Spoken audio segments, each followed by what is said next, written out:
আসসালামু আলাইকুম। এইচএসসি 2025 ব্যাচের সর্বশেষ ভূগোলের প্রথম পত্রের সাজেশন দিচ্ছি।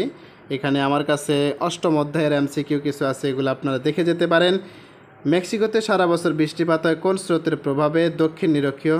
সমুদ্র স্রোতের প্রধান কারণ কোনটি? ক নাম্বার বায়ুপ্রবাহ। একটি মূল স্রোত থেকে আরেকটি স্রোতের সৃষ্টি কী কারণে হয়? ভূভাগের অবস্থান। সমুদ্র স্রোতগুলো উষ্ণ অঞ্চল থেকে শীতল অঞ্চলে কিভাবে প্রভাবিত হয়? ক নাম্বার বহিঃস্রোত রূপে। কোনটি উষ্ণ স্রোত? ঘ নাম্বার উপসাগরীয় স্রোত। উষ্ণ স্রোত কোনটি? ঘ নাম্বার গিনি স্রোত। দক্ষিণ আটলান্টিক মহাসাগরের উষ্ণ স্রোত কোনটি? ক নাম্বার কিউএন স্রোত। উষ্ণ উপসাগরীয় স্রোত ও শীতল স্রোতের সীমারেখা কি বলে? হিম প্রাচীর। উত্তর আটলান্টিক মহাসাগর মাঝামাঝি স্রোতহীন সাগরের সৃষ্টি করেছে, তাকে কি বলে? ঘ নাম্বার শৈবাল সাগর। সাহারা মরুভূমির সৃষ্টিতে কোন স্রোতের প্রভাব রয়েছে? গ নাম্বার ক্যানারি। ক্যানারি স্রোত দেখা যায় না কোন মহাসাগরে? খ নাম্বার আটলান্টিক। গ্র্যান্ড ব্যাংক কি? ক এটা হচ্ছে মৎস্যক্ষেত্র। উপখারীয় স্রোতের পানির রং কি? ঘ নাম্বার গাঢ় নীল।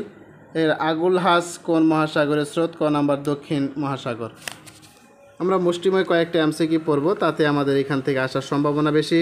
আটলান্টিক মহাসাগরে কুমেরের স্রোতটি অন্তরূপে বাধা পায়, সেটা হচ্ছে ঘ নম্বর উত্তমাশা। অষ্টম তিথিতে কোন জেলার রেখা দেখা যায়? এটা হচ্ছে মরাকটাল। আটলান্টিক মহাসাগরের স্রোত হচ্ছে গ নাম্বার 2-3। উপসাগরের স্রোত সুমেরি স্রোত সুমেরিগুলোতে যেভাবে প্রবাহিত হয়, ঘ নাম্বার বলছে এখানে 1, 2, 3। নিয়ত বায়ু প্রবাহের অনুসারে উত্তর গোলার্ধের ডান দিকে, দক্ষিণ গোলার্ধের বাম দিকে। মুখ্য জোয়ার সংঘটিত হয় পৃথিবীর কোন অবস্থানের দিকে? এটা গ নাম্বার চন্দ্র থেকে, চন্দ্র যে পাশে থাকে। সমুদ্রে একবার জোয়ারের কয়েক ঘন্টা পর পুনরায় জোয়ার সংঘটিত হয়? এটা হচ্ছে দেখেন সকল বোর্ড 24 দেওয়া আছে। কোন স্থানে মুখ্য জোয়ার শুরু হওয়ার কত সময় পর পুনরায় সেখানে শুরু হয়? ঘ নাম্বার 24 ঘন্টা। জোয়ার ভাটার সংগঠনের প্রধান কারণ কি? ঘ নাম্বার চন্দ্রের আকর্ষণ। চন্দ্র সূর্যের জোয়ার উৎপন্ন করার ক্ষমতার অনুপাত কত? খ নাম্বার 11.5। জোয়ার ভাটার সীমারেখা কোন অঞ্চল পর্যন্ত? তলদেশীয় অঞ্চল। প্রাচীনকালে কিসের ওপর মানচিত্র আঁকা হতো? এটা হচ্ছে কাপড়ের ওপর। নিচের কোন স্কেলটি পৃথিবীর সকল দেশের উপযোগী? এটা খ নাম্বার ভূপ্রকৃতির অনুপাত। ভূপ্রকৃতি অনুপাতের প্রথম অংশকে বলে লব। কোনটি বৃহৎ স্কেলের মানচিত্র? ক নাম্বার মৌজা। নতুন মানচিত্রের স্কেলে মূল মানচিত্রের স্কেলে অনুপাত 1 কম হলে নতুন মানচিত্রে কিরূপ পরিবর্তন হবে? খ নাম্বার মানচিত্র সংকুচিত হবে। প্রতিভূ অনুপাতের ক্ষেত্রে ঘ নাম্বার সবগুলাই হবে উত্তর। ক্রান্তীয় মহাদেশীয় জলবায়ুর অপর নাম? ঘ নাম্বার সুদানি।